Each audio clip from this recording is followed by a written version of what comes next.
Hello students, my self Tejinder Gupta. आज की इस वीडियो के अंदर हम लेकर आए आपके सामने थायराइड ग्रंथि की संरचना। ठीक है, थायराइड ग्रंथि की यदि बात करें तो भ्रूणीय एंडोडर्म से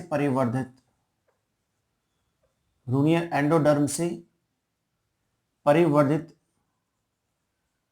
ये ग्रंथि होती है जो श्वास नली और लैरिंक्स अर्थात स्वर यंत्र, लैरिंक्स व ट्रैकिया अर्थात श्वास नली की संधि स्थल पर पाई जाती है। ये कहां पर होती है? लैरिंक्स जो कि स्वर यंत्र होता है और श्वास नली ट्रैकिया, इन दोनों के बीच में संधि स्थल पर ये पाई जाती है। फिर भी हम ये कहें कि ये लैरिंक्स का जो अग्रभाग होता है उसे और श्वास नली का जो ऊपरी भाग होता है इसे पूरी तरीका से ये कवर कर लेती है। ठीक है, तो यहां पर पाई जाती है। इसका ये आकार की बात करें तो ये एच आकार की, या इसको बोलते हैं तितली नुमा ये ग्रंथि है। साथ में ये द्विपालित होती है अर्थात दो पालियों में बटी होती है। इसकी जो दोनों पालियां हैं आपस में एक तंतु में, सक्रिय तंतु में एक संयोजी ऊतक के द्वारा दोनों पाली आपस में जुड़ी रहती है। उस पाली को हम बोलते हैं, उस तंतु को हम कह सकते हैं इस्थमस, जिसे हम बोलते हैं संयोजक। तो इस्थमस के द्वारा ये आपस में जुड़ी हुई रहती है।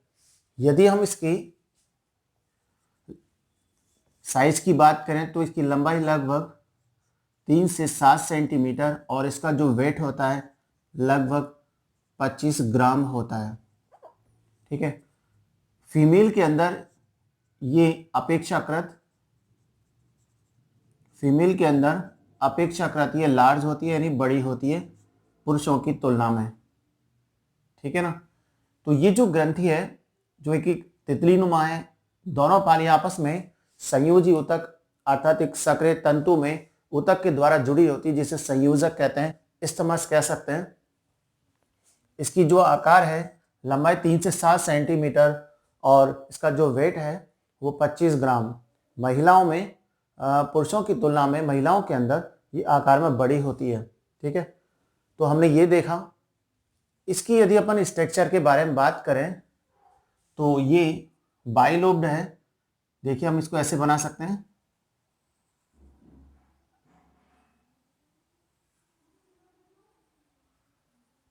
ये हमने द्विपालित रचना बनाई है। यहां पर इसका ये हमने स्वर यंत्र, जिसका नीचे का सिरा एडम्स एप्पल, तो एडम्स एप्पल के जस्ट नीचे होती है, तो ये हमने इसका स्वर यंत्र दिखाया लैरिंक्स, और नीचे की ओर ये श्वास नली ट्रैकिया।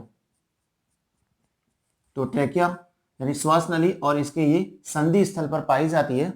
और यहाँ पर ये लेफ्ट लोब है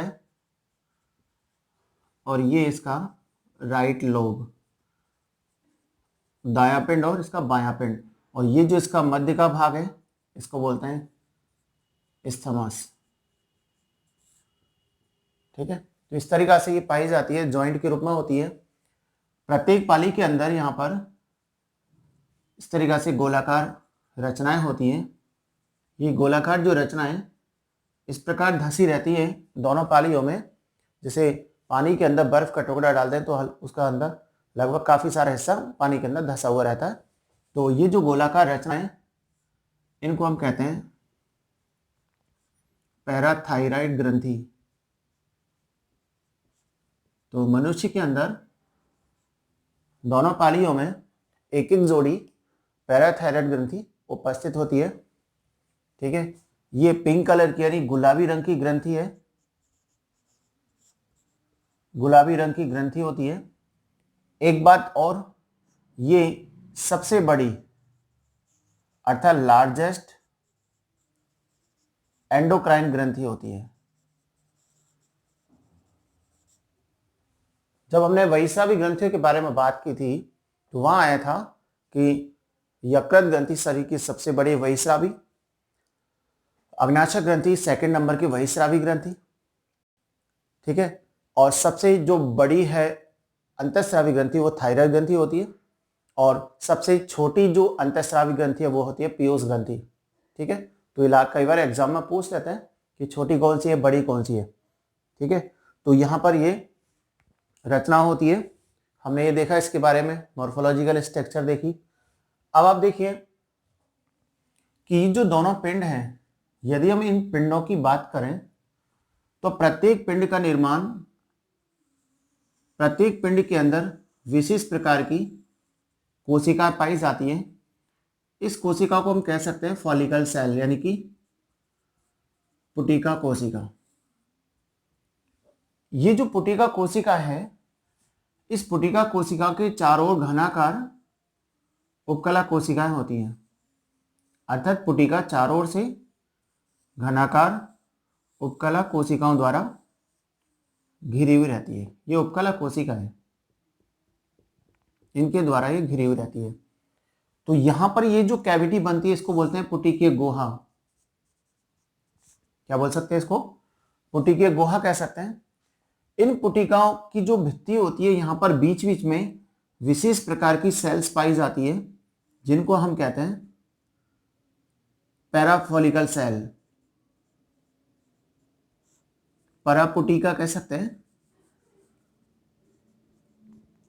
परापुटिकीय कोशिकाएं, पैराफोलिकल सेल कह सकते हैं, या इनको कहेंगे सी सेल,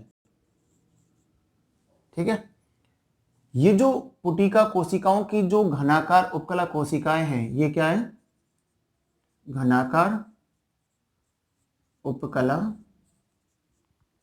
कोशिकाएं।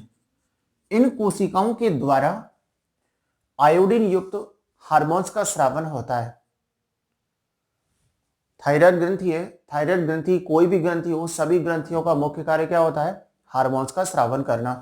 तो यहां भी ये ग्रंथि भी हार्मोन्स का स्रावन करेगी। घनाकार जो उपकला कोशिकाएं होती हैं वो हार्मोन्स का स्रावन करती हैं, और ये हार्मोन्स इस गुहा के अंदर स्टोर होता है। ये हार्मोन्स इस गुहा के अंदर संचित हो जाता है। एक बात आप ध्यान रखें कि कोई भी ऐसी ग्रंथि नहीं है जो किसी पदार्थ का अर्थात हार्मोन्स का स्टोर करती है, ठीक है, बल्कि ग्रंथियों द्वारा सीधे ही रक्त के अंदर हार्मोन्स का स्रावन होता है। जबकि थायराइड ग्रंथि एक ऐसी ग्रंथि, अपवाद के रूप में आप इसको मान सकते हैं, थायराइड ग्रंथि एक ऐसी ग्रंथि है जो अपने ही द्वारा स्रावित पदार्थ अर्थात हार्मोन्स का स्टोर करती है, और आवश्यकता पड़ने पर ये रक्त में मुक्त करती है। तो हम ये कह सकते हैं कि ये जो हार्मोन्स है, थायराइड ग्रंथि द्वारा स्रावित हार्मोन, हम यहां लिख सकते हैं थाइरोक्सिन। आयोडीन युक्त जो थाइरोक्सिन हार्मोन है, इस थाइरोक्सिन हार्मोन का स्रावन व्युत्क्रमणपाती होता है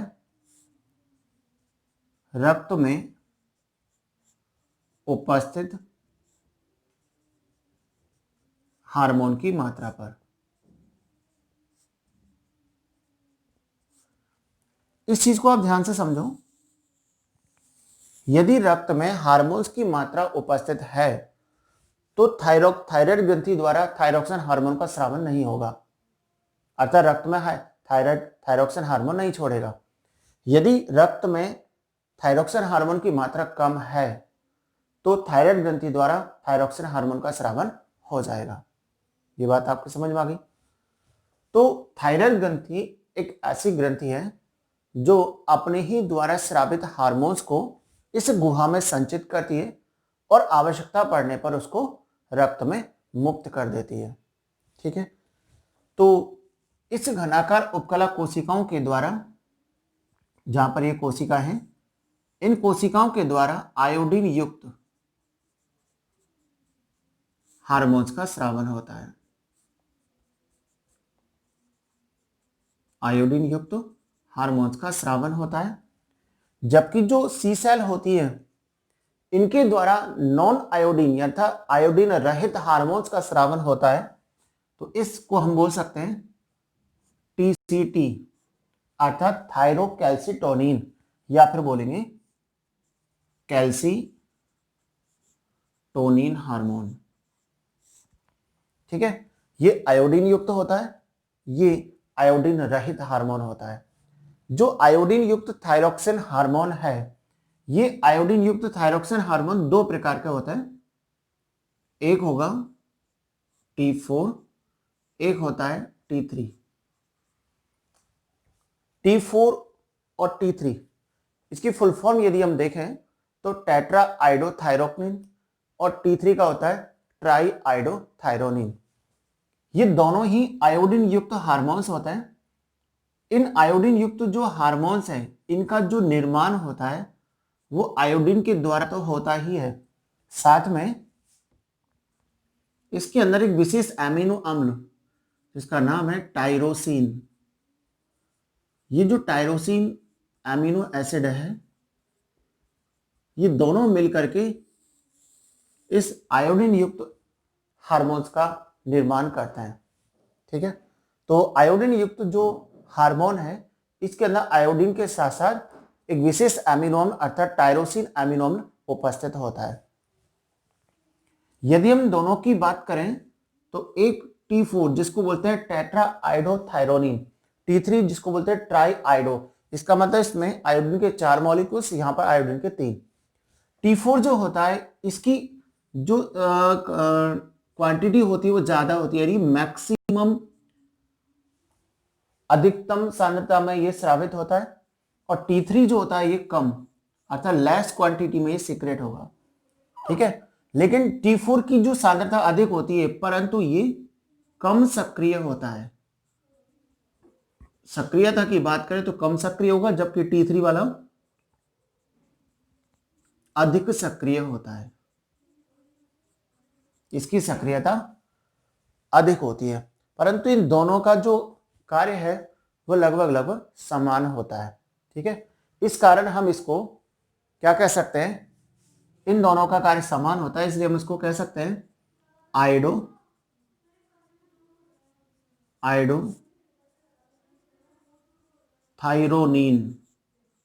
क्या कह सकते हैं इनको, आइडोथायरोनिन कह सकते हैं। ठीक है, तो यहां पर ये चीज समझ में आई आपको कि ये आयोडीन युक्त होता है, ये आयोडीन रहित होता है। अब यदि हम थायरोक्सिन हार्मोन, बेसिकली जो थायरोक्सिन हार्मोन होता है वो T4 होता है। कौन सा होता है, T4 होता है। तो हम जो पढ़ने वाले टॉपिक में जो कार्य पढ़ेंगे वो किसके पढ़ेंगे, थायरोक्सिन हार्मोन के पढ़ते हैं। तो आप देखिए इसको, थायरोक्सिन हार्मोन के कार्य।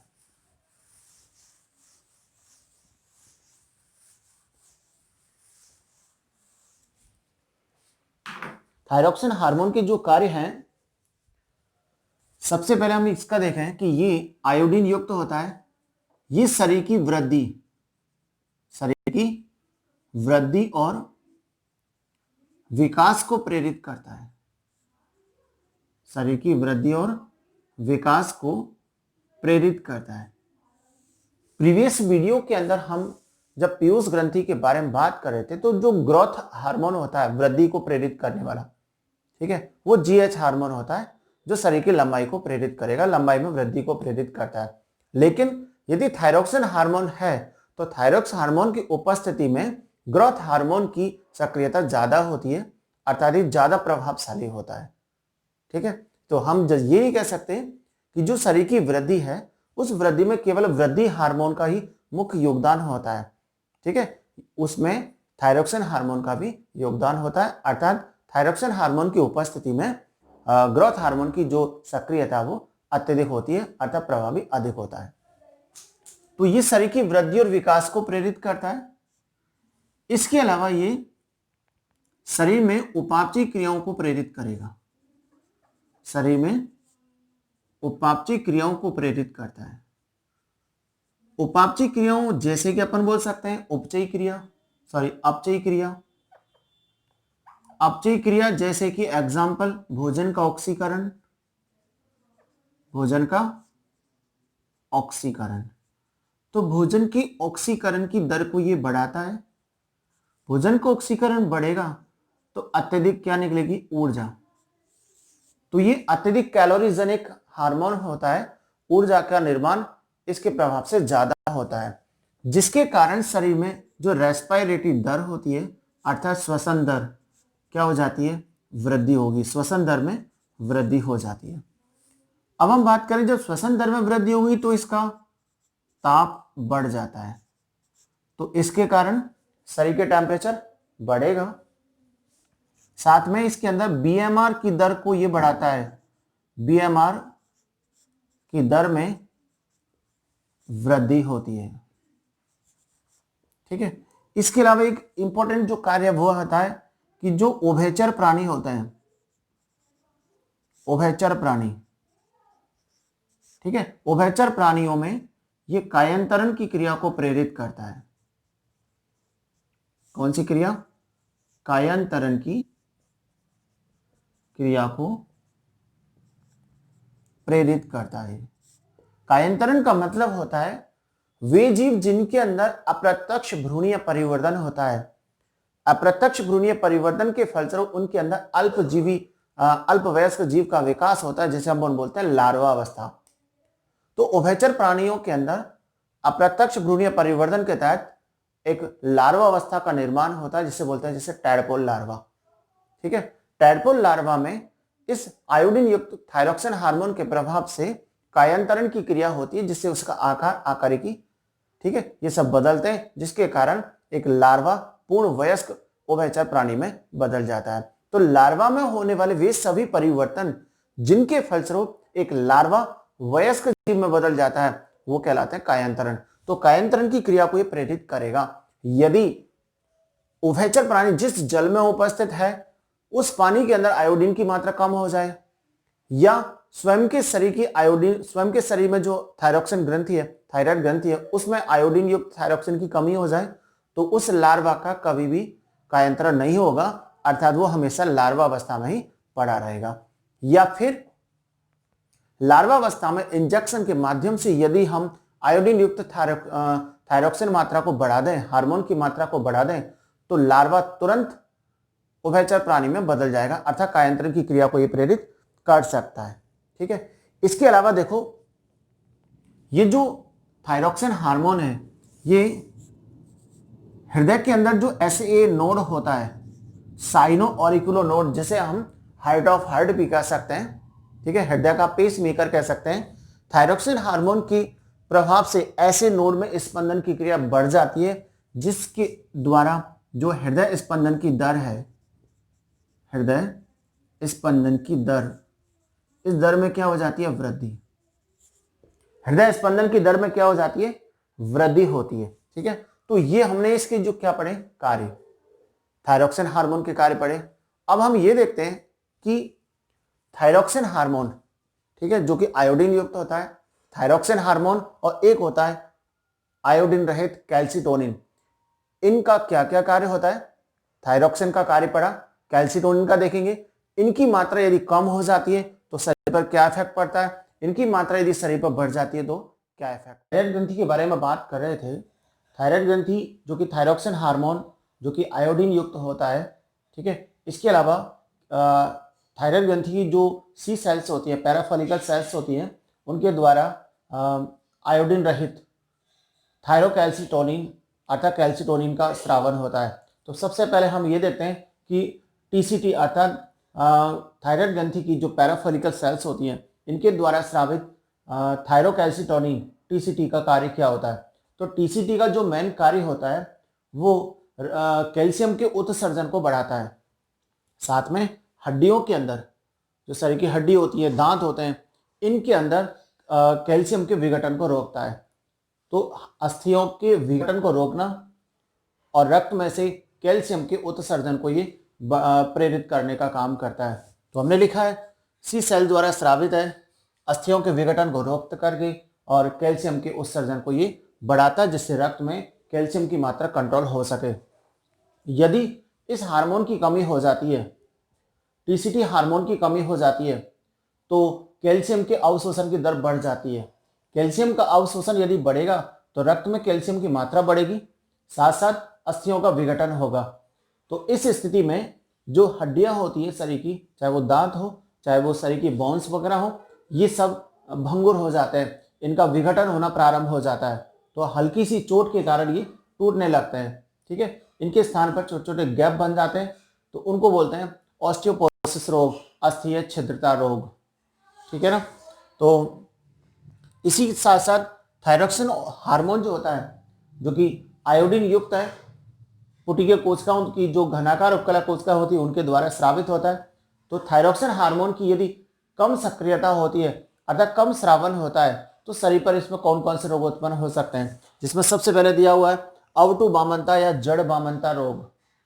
यदि बाल्यकाल में इस हार्मोन की कमी हो जाती है, जन्म के कुछ समय बाद यदि इस हार्मोन की कमी हो जाती है तो शरीर का मोटापा बढ़ेगा, होठ जीभ बड़े हो जाते हैं, शरीर से बाहर जीभ शरीर से बाहर मुख से बाहर आ जाती है, मेंटली दृष्टि से ये कमजोर हो जाता है। इसके अलावा इसके अंदर जननांगों का विकास भी कम होता है, अर्थात अपूर्ण जननांग विकसित होते हैं, बीपी साथ में कम होता है और हृदय धड़कन की दर में कमी आ जाती है। ऐसे जो बच्चे होते हैं उनको क्रेटिन्स के नाम से जाना जाता है, अवटु वामन के नाम से जाना जाता है। यदि वयस्क अवस्था के अंदर इस हार्मोन की कमी हो जाती है, थायरॉक्सिन हार्मोन की कमी हो जाती है, तो ये जो ऊपर के लक्षण है, जैसे मानसिक दृष्टि से कमजोर, मोटापा बढ़ना, बीपी कम होना, हृदय धड़कन की दर में कम होना, ये तो शरीर के लक्षण होते ही है। साथ साथ इसमें शरीर के अंदर बालों का झड़ना, शरीर की त्वचा का पीला पड़ना, ऐसे लक्षण भी दिखाई देने लगते हैं। इसी तरीका से एक रोग है, ज्यादातर एग्जाम में इसके बारे में पूछा जाता है, उसको हम बोलते हैं ग्वाइटर या घेंगा रोग या गलगंड रोग।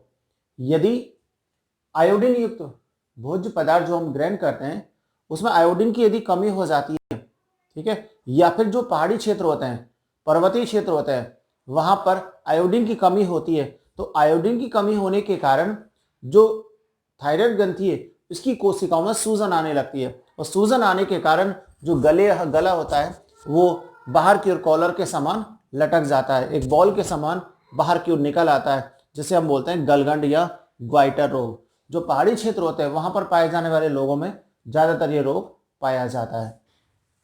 ठीक है, इसी तरीका से एक विशेष रोग है जिसे बोलते हैं हास्मीटो का रोग।